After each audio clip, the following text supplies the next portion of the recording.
Welcome to the Jukebox Podcast from WP Tavern. My name is Nathan Wrigley. Jukebox is a podcast which is dedicated to all things WordPress, the people, the events, the plugins, the blocks, the themes, and in this case, the long, complex story of how WordPress came to have a .com and .org variety.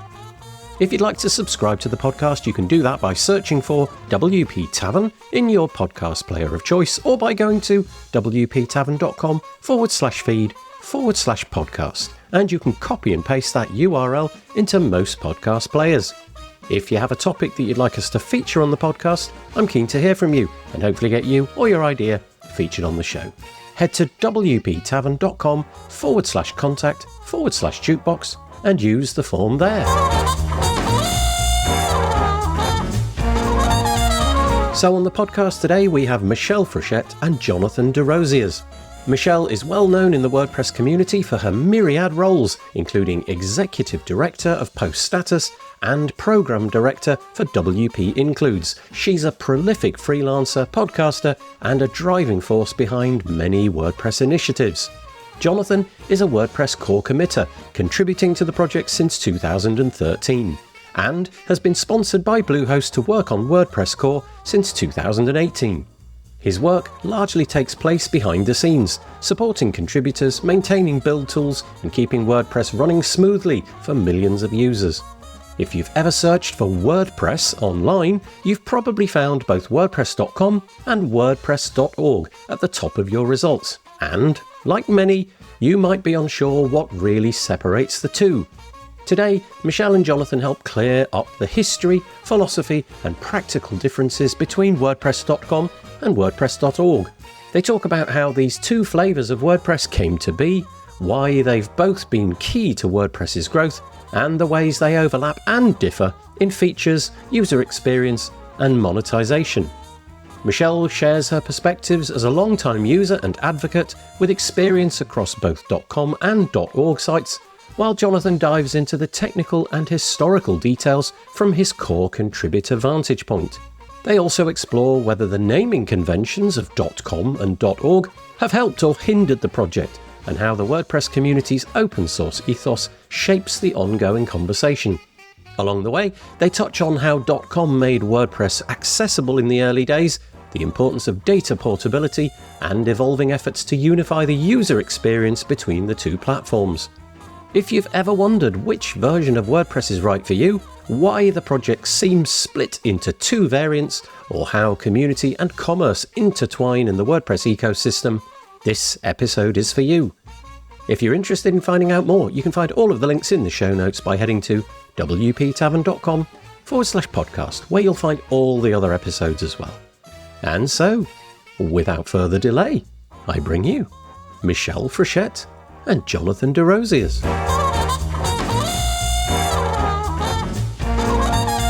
I am joined on the podcast by two guests today. I'm joined by Michelle Frechette and Jonathan Desrosiers. Hello. Hello. Hi, how's it going? Yeah, good, thank you. We're going to talk today a little bit about a subject which I confess confuses me greatly. It's the differences, the similarities between WordPress's variants, .com and .org. Before we get into that, I know it's a terribly generic thing to do, but nevertheless, we're going to do it anyway because we have a new audience member each time this podcast airs. So I'm going to ask you both to give us your little potted bio. Tell us who you are. So let's start with Michelle. Hi, I'm Michelle Frechette. I do a lot of freelancing type work in WordPress, and I also am the Executive Director of Post Status and the Program Director for WP Includes. I have a couple podcasts, a couple different things that I do, lots of different projects I've started, none of which are relevant today. Hi, I am Jonathan Desrosiers. I am a WordPress core committer since 2018. I've been contributing to the project in some way since 2013. And I am partially sponsored by Bluehost to be a contributor to the project. And so for me, a lot of that results in, some people call it invisible work, but I'm behind the scenes just making sure people are supported properly. They have the resources they need. They're not blocked. I also do a lot with our build tools. So making sure our tests keep running and our different build processes to build the software that's eventually shipped to the world is working in order. Yeah, you'll find me a little bit of everywhere. I'm a generalist. I have my hands in a lot of different things. Well, thank you both for joining me and also for giving us your credentials there. That's great. So we're going to get into this strange topic. Now, I just carried out a typical search. I went onto a search engine. It wasn't Google, by the way, but nevertheless, I went to a search engine and I typed in one word, and that word was WordPress. And I'm now confronted by a result at the top, which says wordpress.com. That came in at number 1. The second result for me was wordpress.org, and I'll just give you the headlines. It says wordpress.com. This is the first result, wordpress.com. Everything you need to build your website. And then the second result, download wordpress.org. And both of you know the difference. I know the difference. On a very high level, I understand the difference. But when we get into the weeds, I quickly start to misunderstand what the difference is. But they are different. These two things are radically different in their intention, in the relationship they have with their users, the way that they're monetized, and so on and so forth. So let's first of all just clear that up. Let's rewind the clock, if you like. How did this all start? What's the history of WordPress.com and WordPress.org? And then we can get into what the heck they are and how they're different a bit later. So I don't know who wants to answer that. I'll give a quick start, then I'm going to let Jonathan get into the more technical aspects of things. Back in the 90s, blogging became a thing, and lots of people were establishing blogs online through things like Blogger, Blogspot, and all those things. And then WordPress was one of the blogging platforms that you could create your blog on. All of them were free. I think I still have a blog spot out there somewhere with really angsty poetry on it. So if you ever really want to find that out, sure, I could send you a link. But the idea was that, you could get online and you could do the blogging things with it. And then it was like, well, is it just for blogging or could it be used for other things?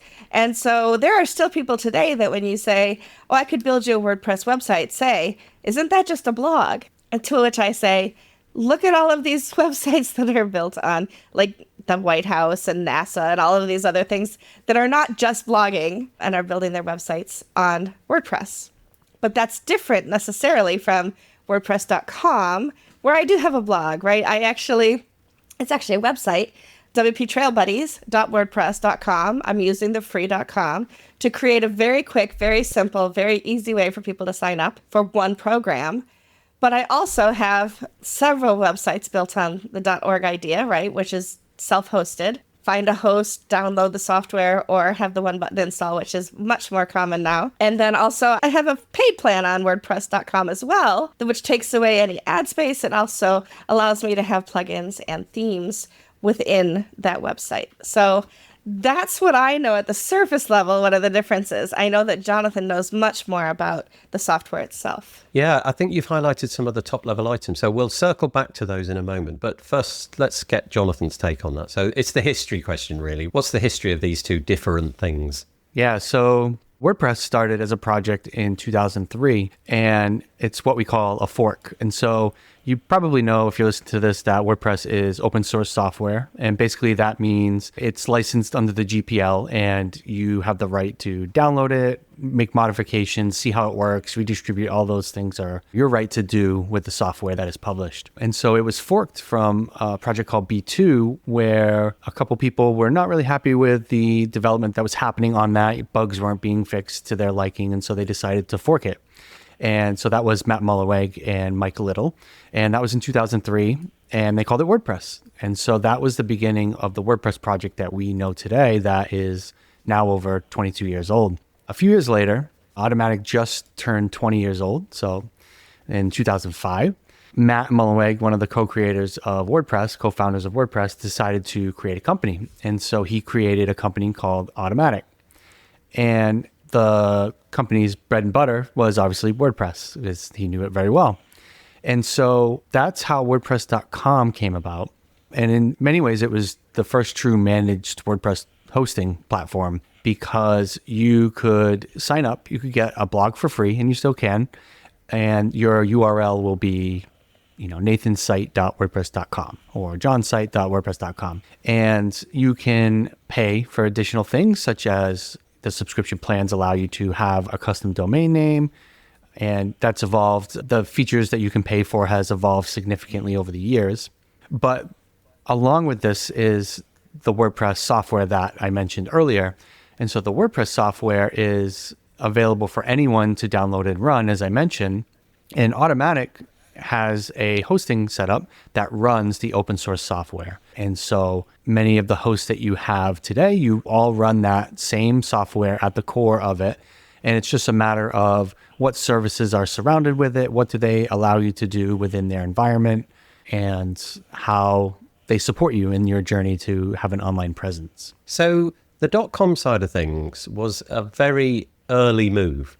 So really, more or less, we're into sort of the 20 plus years of history of WordPress, but right back near the beginning, it was made easier to install. And nowadays, if you go to more or less any host that's got any association with WordPress, they will offer some kind of one-click solution, which makes it trivially easy. Within a couple of moments, really, and a few buttons, you'll have a version of WordPress, and I'm talking there about the .org side of things. So you'll have a .org install of WordPress. Really straightforward. However, if you rewind the clock right back to the beginning when .com started, I'm guessing it was a much more painful process. There weren't these managed hosts where you could do that. And so it made sense, I guess, into the market to put something where you didn't need to install anything. You simply sign up, create an account, be it free or paid. We'll get into that in a moment as well.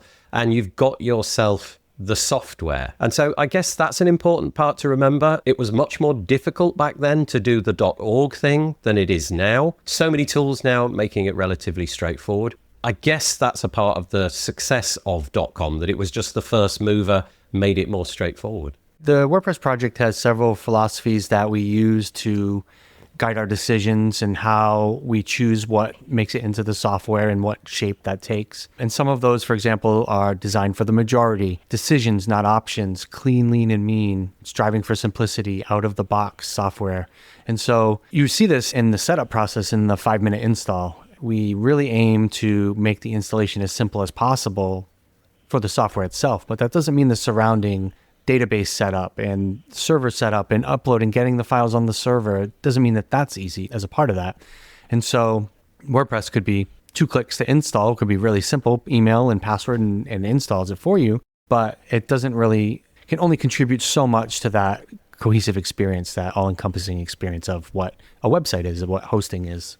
I think back to, again, the early days of blogging where that was the goal. You could change the colors behind it. You were limited to the theming that was provided with whatever platform you were choosing from. And the way that we've grown from just like, here are your 5 options, kind of like a MySpace idea, right? You're kind of limited with what you could do back in those days as well, to where you can do a lot more now. And so even with .com, with the freed plan, you have a lot more options than you did 20 years ago, 23 years ago. And if you upgrade to a business plan, then you have all the options basically that you have with the install, the .org install for yourself, self-hosted.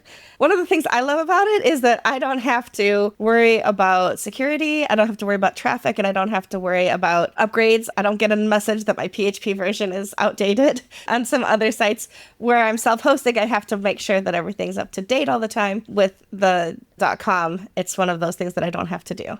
And so for me, that is one of the benefits. Of course, I have only one site there, but I'm loving the fact I can walk away from it and not be having to check it on a regular basis. And I think that's one of the beautiful things for people who are not tech savvy, because they can get in and do the things like they would in one of the competitors. So a lot of this conversation is going to be done through the prism of history, and decisions that were made, which now perhaps people have got opinions about. Maybe they think poor decisions were made or brilliant decisions were made. They were made at a different time. And I'm going to allude to what I said right at the top of this episode, which was that if you do a Google search for just simply for the word WordPress, and that probably is the word that you've heard, you probably have no familiarity with whatever WordPress is. Somebody told you, you were in a bar somewhere and somebody said, oh, you want a website? WordPress can do that. So you end up at a search engine and in it goes, WordPress, and up come these slightly conflicting things. And I guess that's maybe where some problems for end users begin. We're in the inside of it all. So we've totally got a grip on this. We might not understand the intricacies of all of the bits and pieces, but we understand what .com is and we understand the difference. This is a question you don't have to answer in a binary way. It doesn't have to be a yes or a no, but do you think with the benefit of hindsight, it would have been a good idea to call these different versions different things? So, for example, WordPress could have been the .com or the .org, and it would have had a different name for something else. And that's purely from a keeping it obvious what the two different things are. So again, you can obfuscate or, dodge that question if you like. I'm reminded of George Foreman, whose children are all named George. The most confusing household ever. Without getting into the nuances of the agreements and all, how the permissions work, Automatic just has special permission to use the WordPress trademark. And so that's why it's called WordPress.com and WordPress.org. And while there is some confusion that comes from that, in many ways, it also has contributed to the success of the project, because in the early days, it was very easy to get a site spun up on WordPress, on WordPress.com, and people started using WordPress. And so there are definitely people out there that solely started using WordPress because they got to WordPress.com and they were able to get a site. And now more and more hosting companies are much more capable, and we all have our own, like I said, I work at Bluehost. So for example, we have our own special sauce of onboarding where we ask you a couple questions and we help you. We find that the thing people struggle with a lot is where to start. You get dumped into WordPress, right? And you don't know where to start. What do I need on my site? What do I make it look like? What do I need to do? And so using these onboarding questions to produce a starting point for you that's contextual to what you're trying to do. And so that's one of the things that we take pride in, is our onboarding process that we're working on and is available if you want to try it out. But all that to say is that, in the early days, it was definitely a benefit. And now as the project has grown to over 40% of the internet, that confusion gets magnified in some ways. And a lot of times that takes the form of, as you said, Googling and finding conflicting resources as people not accurately describing the differences. We get a lot of tickets on Track, which is the bug tracking software for WordPress, for the software itself, that incorrectly is saying there's a bug, but it's actually intended behavior, but it's on .com and not in the .org software. The support forums are full of people that are not sure of the difference. And so it's just important as community members that we keep this in mind, that it's not always easy to understand, but a lot of times people just need a push in the right direction. And in some ways, it returns to our philosophies of making it simple, because the majority of WordPress users are not technically minded. And so they probably don't care about the difference, right? They just want their WordPress site. I have a site, I need it up, I need it to not go down, I need customers. And so keeping that lens in mind as well is helpful to get through this. It's kind of interesting. I've been using the internet more or less from the beginning. And although these boundaries have got really blurred, back in the day, anything which ended .org had a real kind of community, charity, non-profit kind of focus to it. I don't know if you both remember that as well, but anything which ended .org, it felt like there was a philanthropic purpose to it. And anything which was .com, that wasn't the case. It was commerce. Commercial. Yeah, it sounds for commercial. There you go. So commercial company along those lines.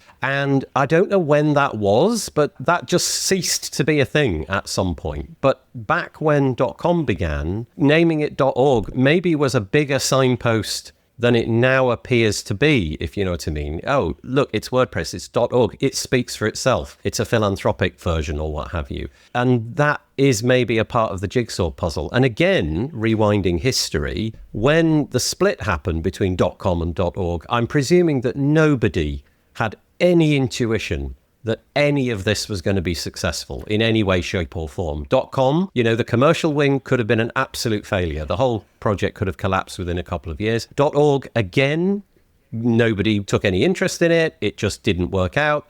And it became, another B2, the annals of history. And it didn't work out that way. But I guess once you've started down the path, you're going to stick with it. There would be no point 3 years in saying, you know what, everybody's confused about .com, .org. We should upend the whole thing. I guess that's off the table a bit at that point as well. Well, I think that the generic web user who's not a techie still doesn't necessarily have an idea that the .org and .com were originally intended for different audiences, right? So I think that, there definitely are some savvy people who understand that, but I think that the majority of people still, it doesn't matter if it's a .io. We have so many extensions now that I think it's kind of blurred what those actually mean. And if you actually go to register.org, it'll say, do you want the .com and the .net and the .whatever else too, so that you're kind of getting all of your traffic driven to the same place. I think that is something that, yes, we understand that now, and I think that we would have always understood that, the three of us. But I don't know that that was such a huge distinction back in the day.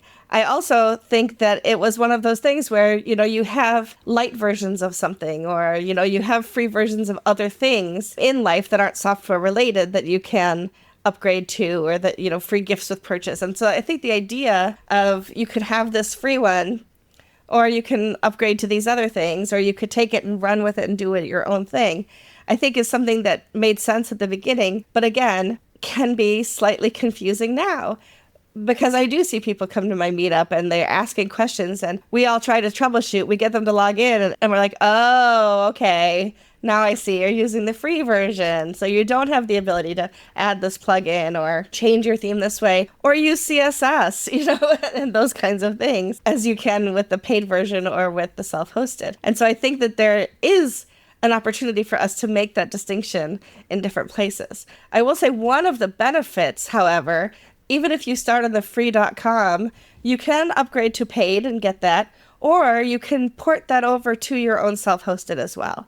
Other competitors don't necessarily let you take your whole version of your website that you've built on their platform and bring it into a self-hosted situation like WordPress can. And so even if you made the decision to go with WordPress.com and halfway through a build or a year later realize that you really wish you had done something different, we make it easy for you to be able to take that and move it someplace else like Bluehost or, SiteGround or other places like that. So we make it easy for you. We're not trying to shove you into one box and make you stay there and say, look at all those people over there doing things you wish you could do. Yeah, I think that the underlying motivations was just fueled by the open source ideals, and the software belongs to the people and not so much specific companies or corporations. And so by putting it in .org, it was just more about being open and available and for the community, right? Matt and Mike, when they forked B2, the intention was to get more people to work on it with them, right? And ensure that the software that they were running their website with survived and continued to grow and didn't have bugs. And so I think that was just part of the motivation, where I just looked it up, and the .org domains were intended to only be used by organizations. And it seems like the intention was to require documentation at some point, but it was never enforced. I mean, in the late 2000s, when I got involved, there was always the perception in my mind that you had to be an organization to get one of those, right? But that's not actually the case. At least my early perception was that I needed an org to do that. And so I wonder if that persists with other people as well. And so I think that what Michelle also said resonates well, is that, no matter where you WordPress, you're going to be able to take your site with you and go somewhere else. And that's what makes WordPress great. And maybe you're not even taking your site somewhere else. Maybe you're just taking out your content and, I don't know, maybe feeding it into AI or creating a book of all your posts, like a historical reference or something. I did that. That sounds kind of cool, actually. Yeah.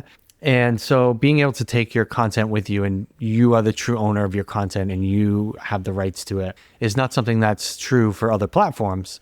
Not to name names, but there's a lot of other website platforms where it's difficult to impossible to extract out your content if you need to move somewhere else. It's a lot of copy paste at that point. Yeah, or like finding someone that knows how to create a browser extension or a scraper or something like that. And so that's always something that I tell someone looking to get started with a website, where it might be easier to get started with this other service now, and it might be okay with your needs now. But if you outgrow that website or that service, it's more difficult to bring it elsewhere later.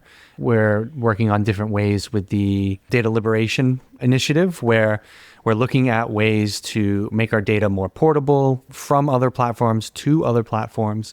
And so I really feel strongly about that. Like, that's the strongest point. One of the strongest points of WordPress is that you own your content, you control it. There's no algorithm changes, on Facebook, where all of a sudden people aren't seeing your content. They change a feature, right? People can't react a certain way to your content anymore, and it affects your traffic to your site. And so I always strongly emphasize that to people, because people don't think about that. They think, I just need a website, right? But they don't think about what happens if I need to make changes and this software doesn't work, or this service doesn't help me anymore. We've definitely moved as a community, and by community I don't mean the WordPress community, I mean the community of online users. We've definitely moved towards more gatekeeping and siloed content repositories. You think of things like social media and essentially anything where there's a username and a password and a paywall, we seem to be more at peace with that. And that brings me to the next thing, actually. And I'm sorry if this comment lands badly, dear listener, but I think there is something quite curious about our community. I think we are full of people who are very well intentioned, who have extremely benevolent motives, and often, I think, regard commercial things sometimes as something to be viewed with a little bit of suspicion. I don't know if you've detected this kind of thing as well. All of those things are things which drew me in. They didn't alienate me. They were exactly the kind of people that I wanted to be around. But I do wonder if WordPress's history, so the .com.org history over the last, let's say, 15 years or so, I do wonder if the flavor, the color of the community, if you like, that we've got meant that we were going to have problems about this .com.org split, because on the one side, fierce open source advocacy, people, you must own your own content, you've got to be able to download the software. This is terribly important. You want to be able to fork it at a moment's notice. And then on the other hand, a bunch of people are, well, that's great, you do that, but I'm happy over here. I'll pay my fee for the premium version of WordPress.com. That's fine with me. I'm okay with that. I don't need all the bells and whistles that you seem to have. I don't need it to be this version and that version. I don't need this plugin or that thing. But I do wonder if the community that we've got is a part of that. In the mix somewhere is just what we've got. The people that are drawn to open source are going to view the .com side of things with a little bit of suspicion and maybe see that, that's something which, gosh, we should not have that. The only thing I challenge you on there is that I don't think it's fair to say that people on the .com side don't also care about the open source ideals. I think that many of them, if not all of them, do care about the underlying principles there. I think that you always hear, you have to look after your own, right? You have to make sure you can pay your bills and you have a business, and I'm US based, the American dream, right? Of creating a business and growing that into something sizable that can help people and benefit many. And so that's my only pushback there, is that it's not a binary thing. It's definitely an overlap. And I like to think that there's more overlap than we think.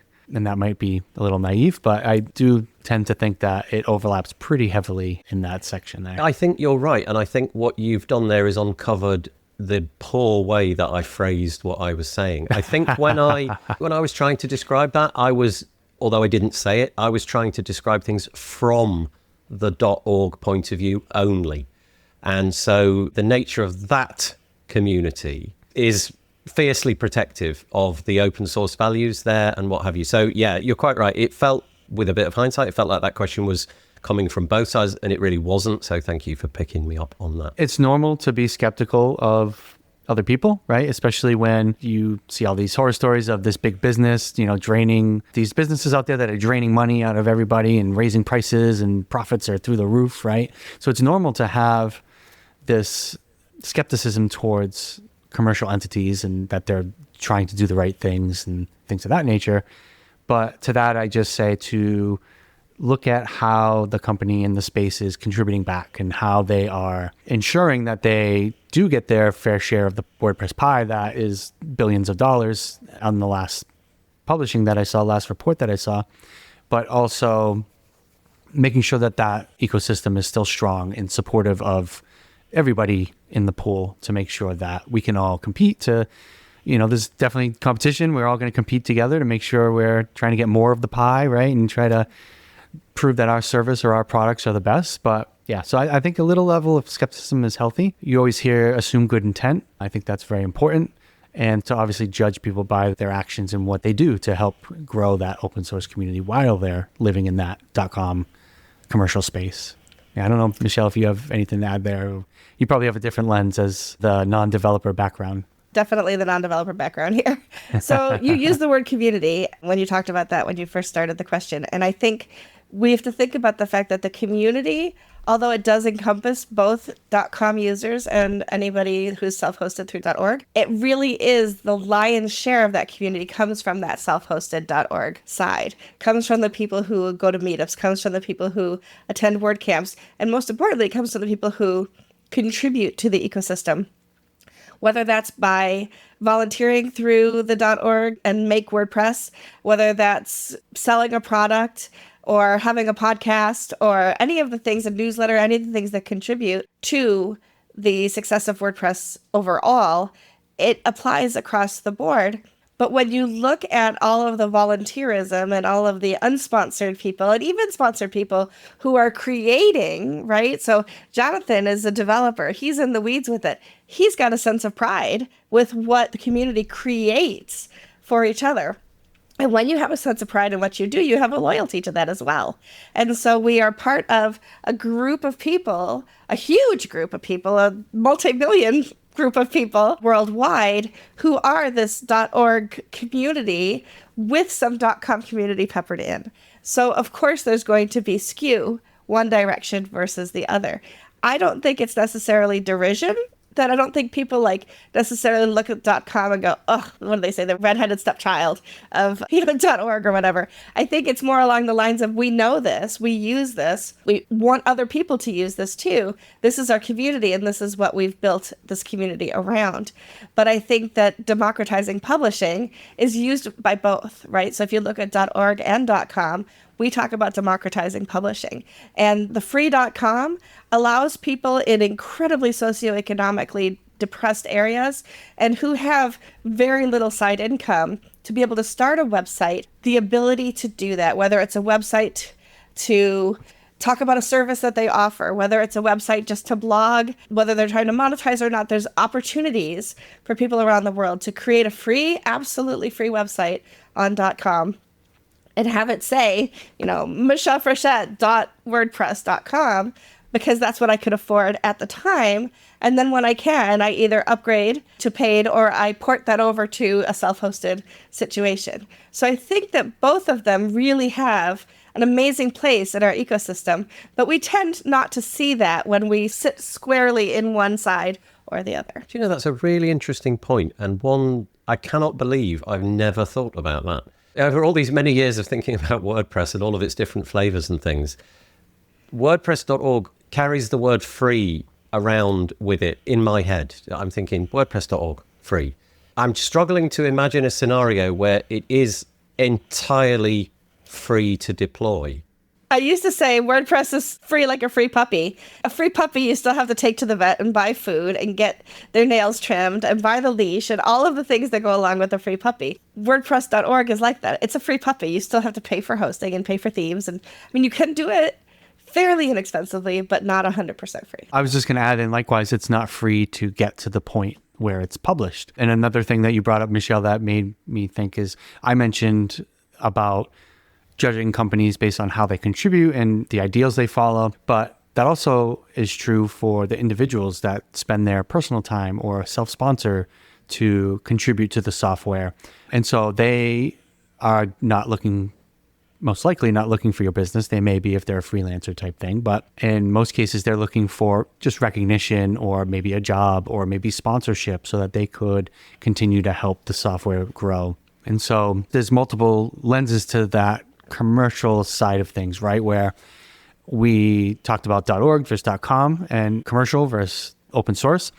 But within that, there's also other layers of that as well, where you're contributing to make sure the software grows so that your company continues to do good. But also maybe you just really enjoy the software and believe in it and want to contribute on your own to ensure that that same thing happens. Yeah, interesting. I'm just going to finish off my thought from previously there. So the free to download bit, I think where I was going with that was that there's a minimum of hosting. In order to get that free version of the software, the zip file that you download, in order to make it meaningful, you've got to at least do the hosting. The other bit, I suppose you could host it on your own computer, but good luck with that if you're a newbie. I challenge that too, not necessarily, right? Like a website is only as good as who can access it if they find what they're looking for. But you could very easily just run WordPress on a Raspberry Pi somewhere in your basement that, you use it to send requests to turn on your lights or something like that. Okay, all right. Sync up your garage door. You could theoretically use WordPress to do all these types of things. Okay. So I would also challenge you to think outside the box a little bit on that. That's nice. I'm not saying it's a good idea, and I'm not saying I might grunt at you when you come with your really weird, obscure edge case and track, but that's part of the great thing about WordPress. But it's possible. You can use it You can use WordPress in many different ways with many different combinations of plugins and themes, and that makes WordPress great, but it also makes it incredibly difficult to maintain and ensure that backwards compatibility, which is one of our main pillars, is sustained release to release. Yes, fascinating. Yeah, what an insight that was. That's remarkable. The commercial side, so the .com side, where you're paying a subscription if you want the different tiers and the abilities that you get for doing that. I don't know if any of this data is available, whether it's been published, whether it's easy to access. I'm not sure. But I'm guessing that there is some through line between the profitability of the .com business side of things and the open source project. We all know that many, many, many volunteers contribute to .org in every conceivable way, whether that's to the code, to events, to whatever it may be. But I'm imagining there is some connection. Maybe it's attenuating a little bit more now. Maybe it was more in the past than it is now.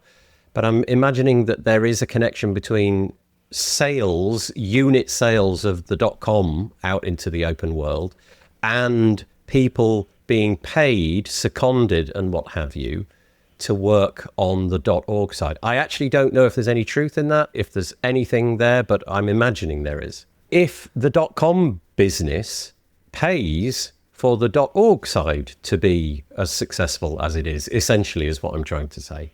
Yeah, I mean, historically, Automatic has been the most sizable contributor to the project. There's something called the Five for the Future project, which is basically a challenge to companies or individuals making a living on WordPress to contribute 5% of their time back to the project. It's a great initiative. That's something that I was hired to participate in. So I'm very thankful for that because I'm able to have employment to work on open source software because of it. But there are some flaws with it in that 5% isn't right for everyone. It's a goal, right?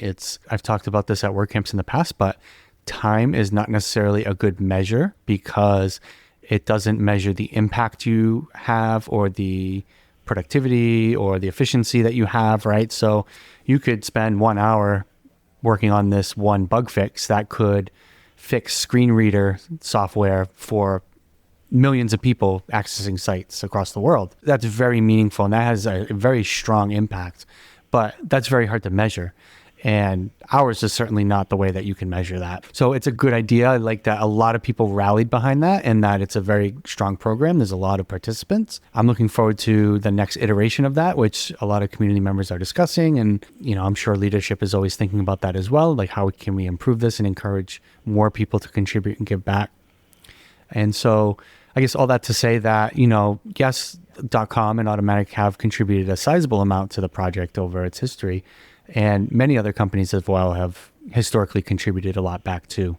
So another thing that I wanted to discuss, which we haven't discussed so far, is the sort of different feature set that you get and the evolution of that over time. So if I was to get a .com site back, 12 years ago, the things that I could do with that would be different to what I can do now. Obviously, with the .org side, all bets are off. You can do what you wish with that. It's yours. You can do anything you like. But on the .com side, it was limited in certain ways. The software was designed presumably to facilitate whatever it was that their agenda items were, whether that was profitability, growth, simplicity to use, whatever those metrics were. Where are we at the moment? Because it kind of feels like the two are coalescing, especially from a UI point of view. It feels like there's moves at the moment to make the .com side be brought in line with the .org side. So the .org UI, it feels like, is going to be made available or pushed into the .com side. And that kind of feels curious to me. It always felt that the UI was a big differentiator. Like, it looks different. You can immediately see that's a .com website. Maybe in the future it won't be. So let's just talk around that. What are the differences in what you can do with the platforms? And then maybe we can get onto the UI and the UX. So the free.com versus the upgraded paid plans have very different things that you can do within them. And then the paid plans are almost identical to what you can do with self-hosted. And so the difference really is you're looking at the free plan versus any upgraded paid plan.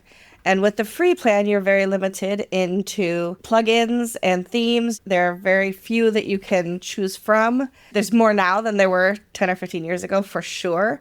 And I think my experience with logging into a free.com site looks different now than it did 10 or 12 years ago as well, but it still looks different than it does on a self-hosted WordPress installation.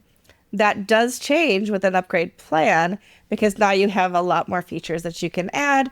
You can bring in plugins, you can change a lot of the way that things look through CSS or through customization. And so, yes, I think that the paid plan and the self-hosted are very much in sync with one another, but the free plan still looks, to me at least, a lot different.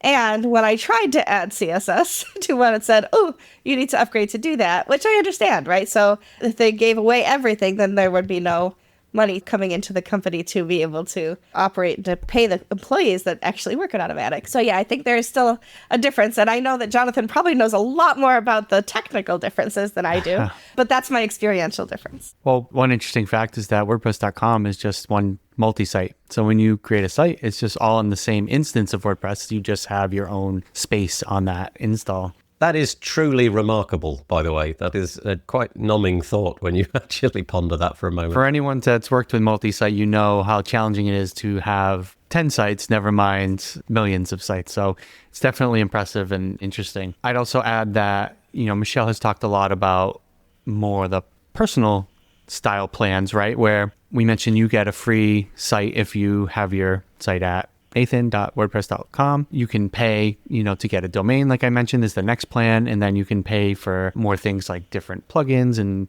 different backups, whatever the features are that they offer. But after you get past that, there's additional tiers for people like agencies.